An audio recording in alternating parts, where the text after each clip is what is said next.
यार मैं तुझे कह रही थी ना, मुझे ये रोल नहीं करना। क्या नहीं करना यार, हमें पैसे तो मिल रहे हैं ना इसके। यार बात पैसे की नहीं है, एक ही कैरेक्टर में कितनी बार करूंगी। यार ऐसे करके तुम काम छोड़ रही हो ना, और ऐसे ही एक दिन काम तुम्हें छोड़ देगा। और ऊपर से ये जीएसटी। जीएसटी ये क्या है? क्या तुम्हें नहीं पता जीएसटी क्या है? नहीं। किचन का सारा सामान, कपड़े, जूते सब महंगे हो चुके हैं। और अगर तू ऐसे ही काम छोड़ती रहेगी तो एक दिन हम सड़क पर आ जाएंगे। संगीता रेडी हो? जीएसटी रेडी है, संगीता रेडी नहीं है।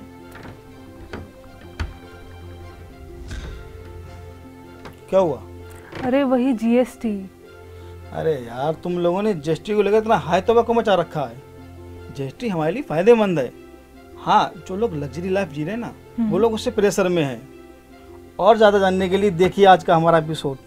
जी हाँ, बिल्कुल सही देखा और सुना आपने। बिजनेस इनसाइड में एक बार फिर से आप सभी का बहुत बहुत स्वागत। मैं हूं आपके साथ नमिता सचदेव। पिछले कुछ एपिसोड्स में हमने जीएसटी पर चर्चा की, यानी गुड्स एंड सर्विसेज टैक्स के बारे में आपको बताया। आने वाले कुछ एपिसोड्स में भी हम इस पर उठ रहे प्रैक्टिकल क्वेश्चंस पर ही बात करने वाले हैं।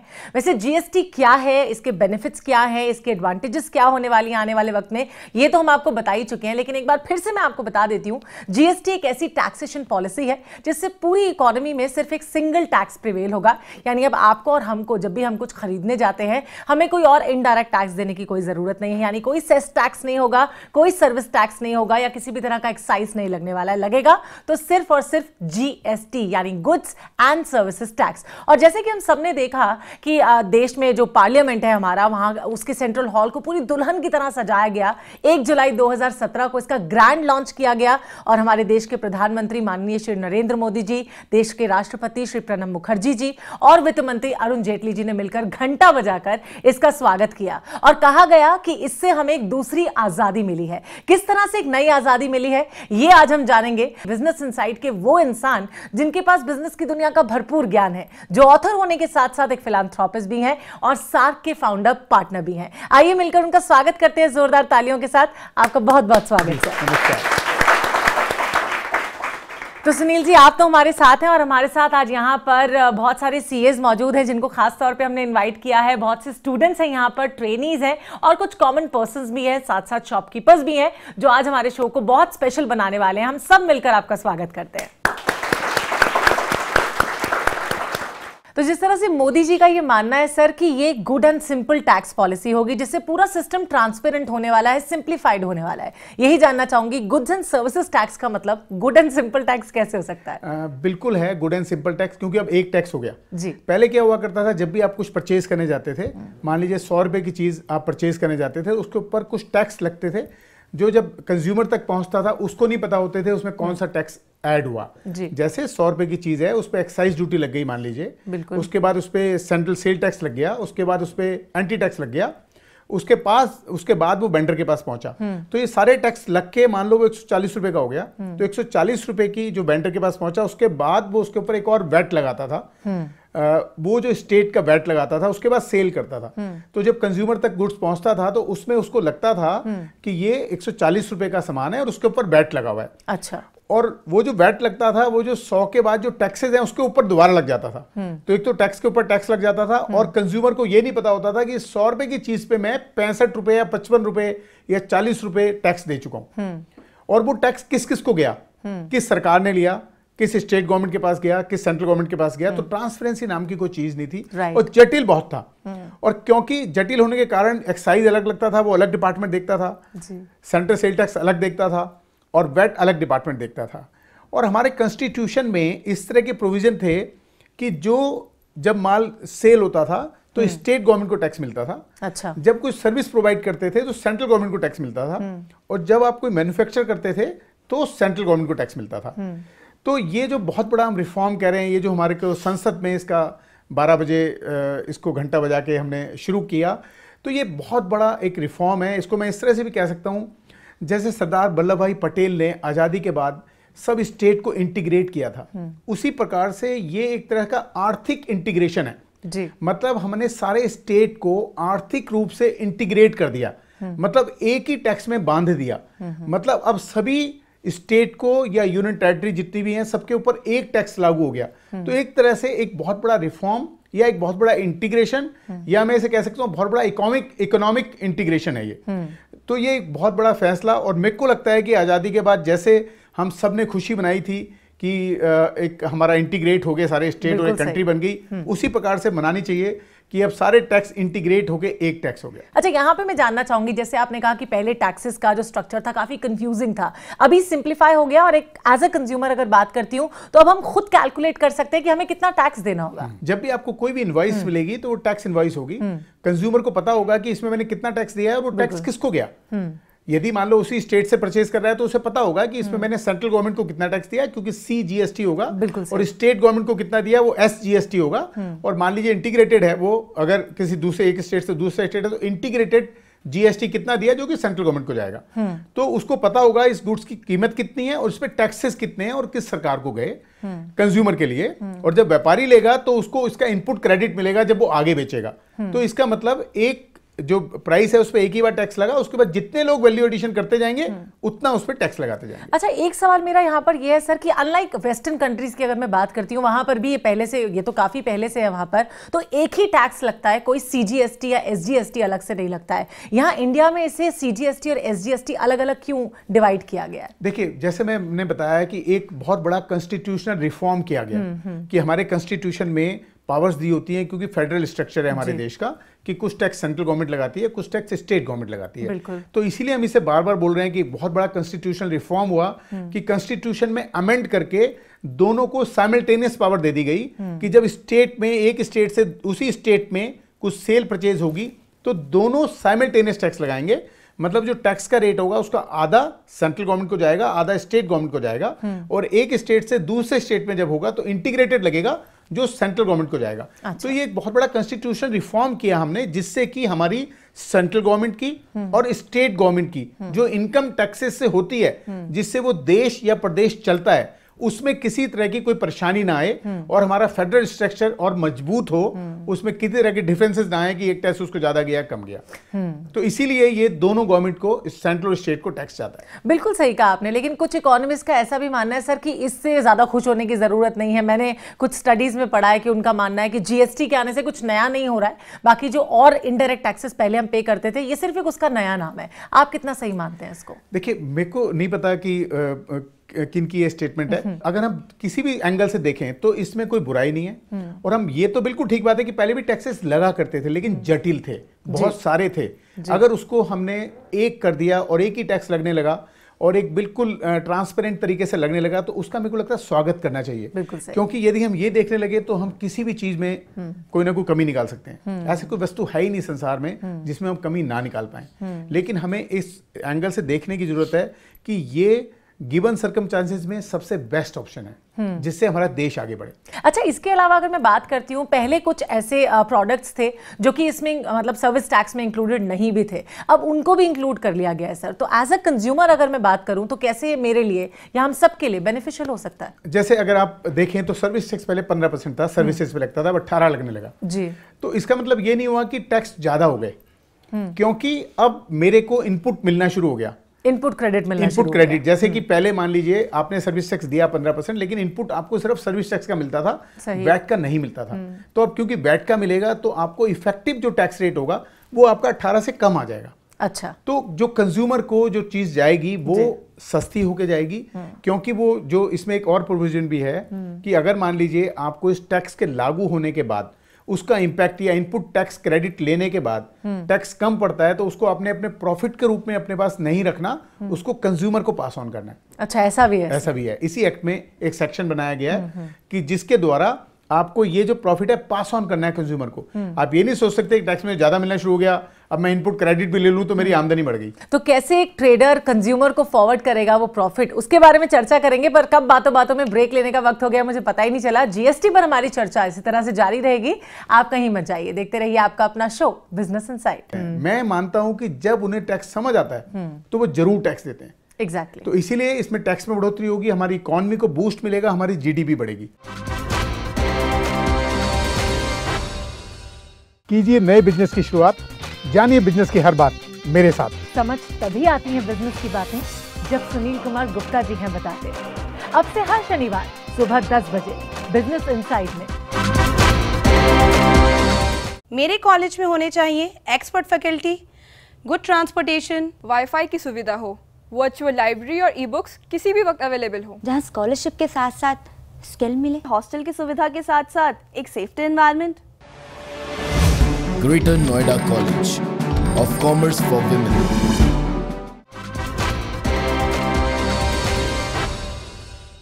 मेरे हिसाब से एफएमसीजी और कंज्यूमर आइटम्स जो है वो आने वाले सालों में बहुत ही उसके दामों में कटौती आएगी, क्योंकि आज तक जो दूसरे तरह के एक्साइज और सेंट्रल सेस वाले जो टैक्सेस थे कि जो हर एक चीज़ के दाम बढ़ाते जा रहे थे, वो अभी जीएसटी के रिजाइम में हर एक व्यापारी को उसका सेट ऑफ मिलने की वजह से उसका बेनिफिट एंड यूज़र को मिलना शुरू हो जाएगा।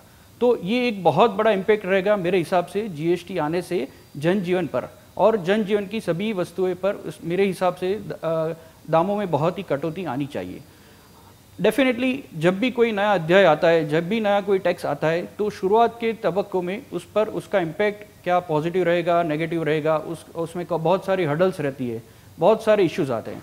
पर मेरे हिसाब से अगले साल से ये सब जीएसटी बहुत ही एक पूरे भारतवर्ष के लिए बहुत ही बड़ा एक बेनिफिशियल टैक्स रहेगा। जिस तरह से हमारी जिंदगी में जब कोई चेंज होता है, कोई बदलाव आता है, तो हम सब पूरी तरह से तैयार नहीं होते उसे एक्सेप्ट करने के लिए। उसी तरह से जब देश में जीएसटी को लॉन्च किया गया तो कई लोगों का मानना है कि इसका नेगेटिव इंपैक्ट हमारी पूरी सोसाइटी पर या इकोनॉमी पर होने वाला है, यानी वो लोग प्रिपेयर नहीं है इसको एक्सेप्ट करने के लिए, इस चेंज के लिए अभी तैयार नहीं है। लेकिन क्या ऐसा एक्चुअली होने वाला है? आइए जानते हैं हमारे बिजनेस एक्सपर्ट श्री सुनील कुमार गुप्ता जी से। तो सर, मैं जानती हूं कि आप इसका भी कोई ना कोई पॉजिटिव जवाब मुझे देने वाले हैं कि किस तरह से जीएसटी का नेगेटिव नहीं बल्कि पॉजिटिव इंपैक्ट होगा सोसाइटी पर। देखिए, नेगेटिव इंपैक्ट का तो कहीं तक कोई क्वेश्चन है ही नहीं। पॉजिटिव इंपैक्ट होगा, उसके दो बड़े कारण हैं। पहला कि जो अभी तक टैक्स नेट में नहीं थे जी, जो ट्रेडर और जो लोग टैक्स की चोरी करते थे और टैक्स की इनवॉइस बनाते ही नहीं थे, वो खत्म होंगे तो टैक्स बढ़ेगा। बिल्कुल। दूसरी एक बहुत बड़ी बात है कि जब टैक्स सिंप्लीफाई होता है तो टैक्स का कलेक्शन अपने आप बढ़ती है,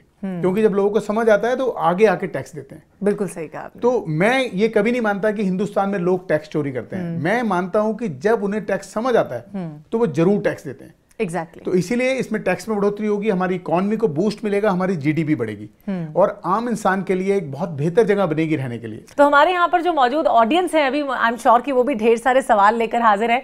तो आप में से सबसे पहले कौन पूछेंगे अभी अपना सवाल? My question is HSN and SEC code क्या होता है? इसको हम बोलते हैं ह्यूमनाइज सिस्टम ऑफ नॉमेनक्लेचर।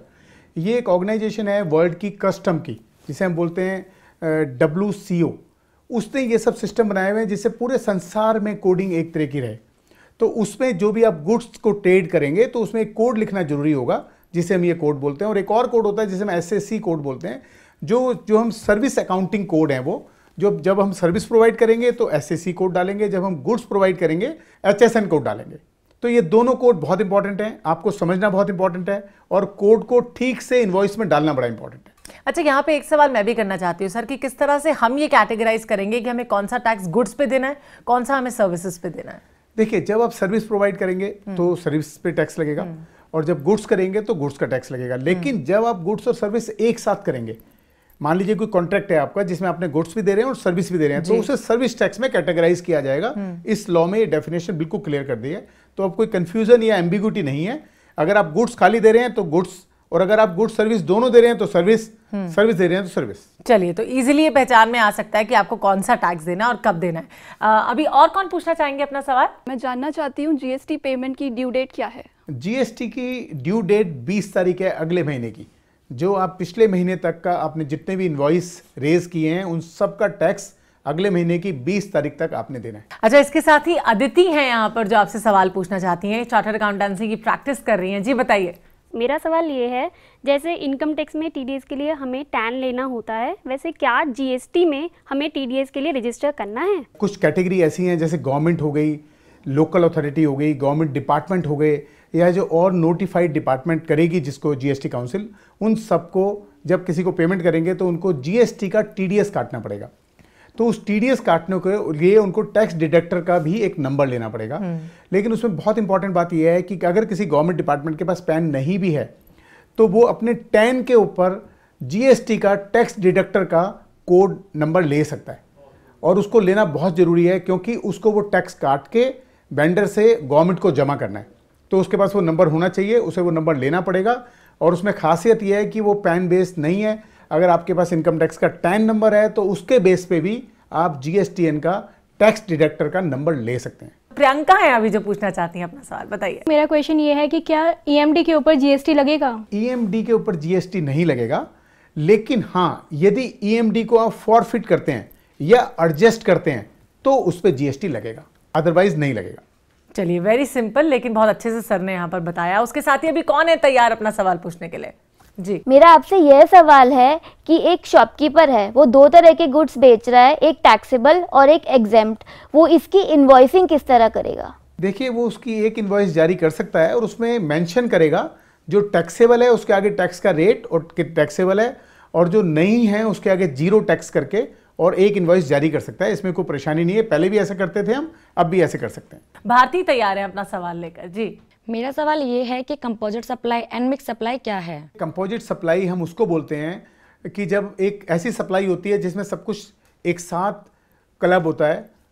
जैसे कि एग्जांपल लेके हम समझा सकते हैं, मान लीजिए आपने कोई प्रोडक्ट खरीदा और प्रोडक्ट खरीदने के बाद आपने उसको बोला कि मेरे घर तक पहुंचाएं, तो जब आप प्रोडक्ट खरीदेंगे वो उसको पैक करेगा, उसको पैक करके ट्रांसपोर्ट लगेगा, तो फ्रेट भी लग गया, पैकिंग लग गई, फ्रेट लग गया, उस पर मान लो वो इंश्योरेंस करा देता है रास्ते के लिए, कुछ ना हो जाए इंश्योरेंस हो गया, तो इन सब चीज़ों की कॉस्ट के ऊपर टैक्स लगेगा।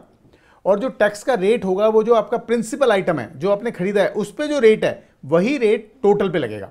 जो आपकी बाकी के सर्विसेज हैं, फ्रेट, पैकिंग, इन पे अलग अलग नहीं लगेगा, सेम रेट लगेगा जो आपके प्रिंसिपल सप्लाई है टोटल के ऊपर।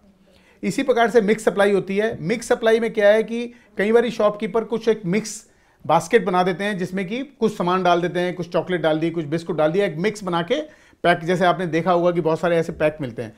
उस केस में क्या होगा, जो उसमें सबसे महंगा आइटम होगा उस रेट से सारे के सारे आइटम के ऊपर टैक्स लगेगा। ये 2 प्रोविजन है बड़े इंपॉर्टेंट कि टैक्स कैसे लगेगा। कॉम्पोजिट सप्लाई और मिक्स सप्लाई क्या होती है सर, ये आज हम सबने जान लिया। एंड आई एम श्योर कि आप लोगों को भी अच्छे से समझ में आ गया होगा। GST पर हमारी चर्चा यूं ही जारी रहेगी और क्या प्रैक्टिकल क्वेश्चंस हो सकते हैं इनके बारे में हम पूछेंगे। सवाल जवाब यूं ही जारी रहेंगे, आप कहीं मत जाइए। इस ब्रेक के बाद हम जल्द हाजिर हो रहे हैं। और जितने भी हमारे सर्विस प्रोवाइडर हैं, चाहे वो गुड्स के सेलर हैं, किसी भी रूप में हैं, उन सब को GST को दिल से अपना के देश को आगे बढ़ाना चाहिए। कीजिए नए बिजनेस की शुरुआत, जानिए बिजनेस की हर बात मेरे साथ। समझ तभी आती है बिजनेस की बातें जब सुनील कुमार गुप्ता जी हैं बताते हैं। अब से हर शनिवार सुबह 10 बजे बिजनेस इनसाइड में। मेरे कॉलेज में होने चाहिए expert faculty, good transportation, wifi की सुविधा हो, वर्चुअल लाइब्रेरी और ई-बुक्स किसी भी वक्त अवेलेबल हो, जहाँ स्कॉलरशिप के साथ साथ स्किल मिले, हॉस्टल की सुविधा के साथ साथ एक safety environment. Greater Noida College of Commerce for Women.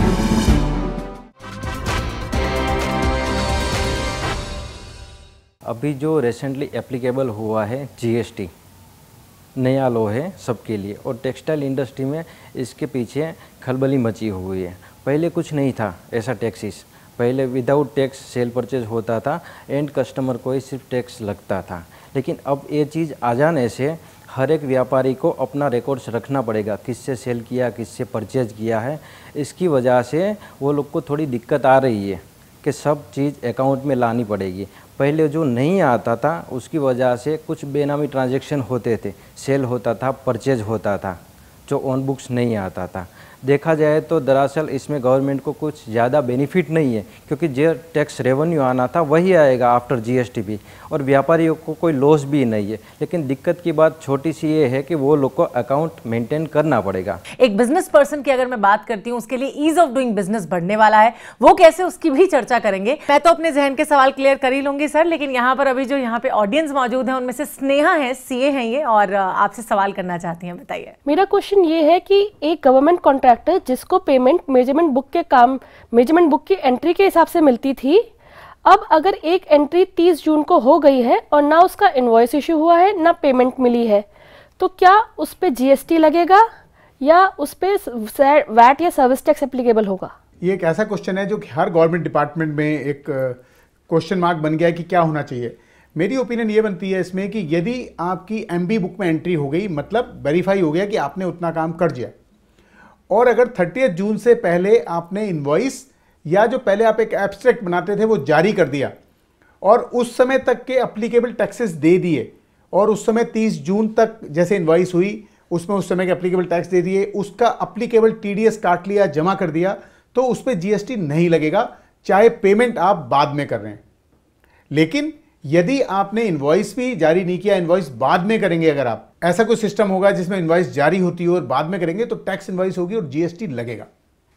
तो सर, जिस तरह से आपने और किताबें लिखी हैं, मतलब एक मेक इन इंडिया आपने लिखी है, नॉर्थ ईस्ट पे आपने लिखा है कि किस तरह से वहाँ के लोगों को अपॉर्चुनिटीज़ मिल रही हैं, और अभी अभी हाल फिलहाल एक और किताब का भी आपने विमोचन किया, तो उसके अलावा आप जीएसटी पे भी कोई किताब लिखने वाले हैं अभी? नहीं, मेरी अभी कोशिश ये है कि जीएसटी के लिए मैंने बनाया हुआ है कि जो भी जीएसटी की समस्याएं हैं देश में, जितने भी लोग हों, चाहे वो प्रोफेशनल हो, चाहे वो स्टूडेंट हो, चाहे बिजनेसमैन हो, चाहे प्रोफेशनल हो, उनको मैं ट्रेन कर सकूं और रेडी कर सकूं कि जीएसटी को दिल से अडॉप्ट करें और देश को आगे बढ़ाएं। चलिए, बहुत ही अच्छी बात आपने कही, और एक सुनहरा मौका है सबके लिए, मुझे लगता है, स्टडी करने का। तो आप सर के पास अपने मेल्स लिखकर भेज सकते हैं, और अभी हमारा तो मेल बॉक्स ओवरफ्लोड है ही है।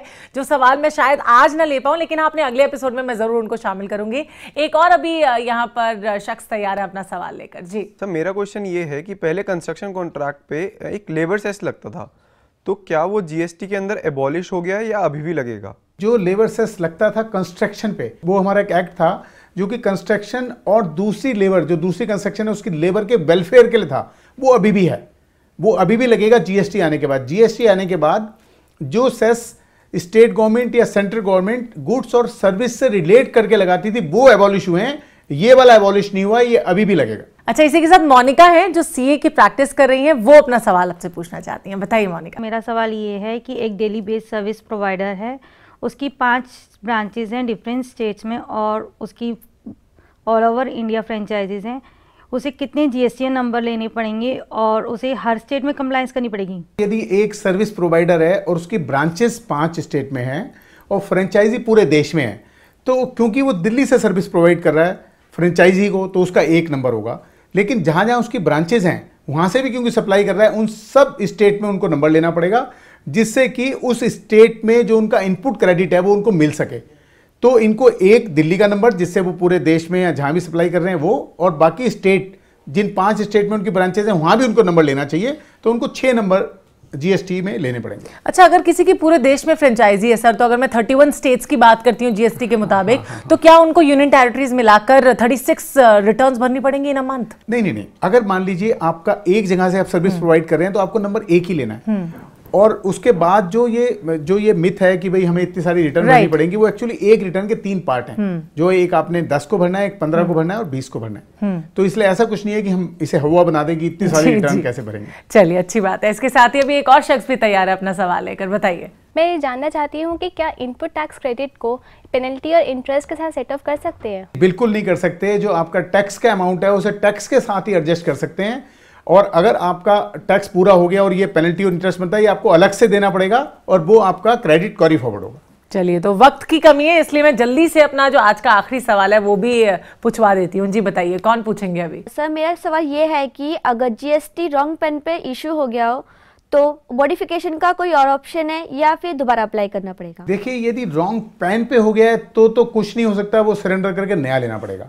अगर पैन के अलावा कुछ छोटी मोटी मॉडिफिकेशन है तो आप कर सकते हैं, लेकिन पैन गलत है तो आपको नया नंबर लेना पड़ेगा, क्योंकि जीएसटी पैन बेस्ड नंबर है। चलिए, तो ये सब सवाल तो आपने किया, आई एम श्योर कि आप सबके सवालों के जवाब आपको मिल गए होंगे। थैंक यू सो मच आपने सवाल हमें करने के लिए, यहाँ पर सर से बात करने के लिए। अच्छा सर, चलते चलते signature comment of the day तो मैं आपसे लेना बिल्कुल नहीं भूलूंगी। मेरे को लगता है कि हमारे सारे व्यापारी को और जितने भी हमारे सर्विस प्रोवाइडर हैं, चाहे वो गुड्स के सेलर हैं, किसी भी रूप में हैं, उन सबको जीएसटी को दिल से अपना के देश को आगे बढ़ाना चाहिए। उनको उस दिन की वेट नहीं करनी चाहिए जिस दिन कोई अधिकारी ऑफिसर उनके दरवाजा खटखटा के उनके खिलाफ कोई एक्शन ले तब वो नंबर लें। उससे पहले उन्हें खुद आगे आके नंबर लेना चाहिए। बिल्कुल सही कहा आपने और बहुत ही अच्छी बात कही। एक बार जोरदार ताली।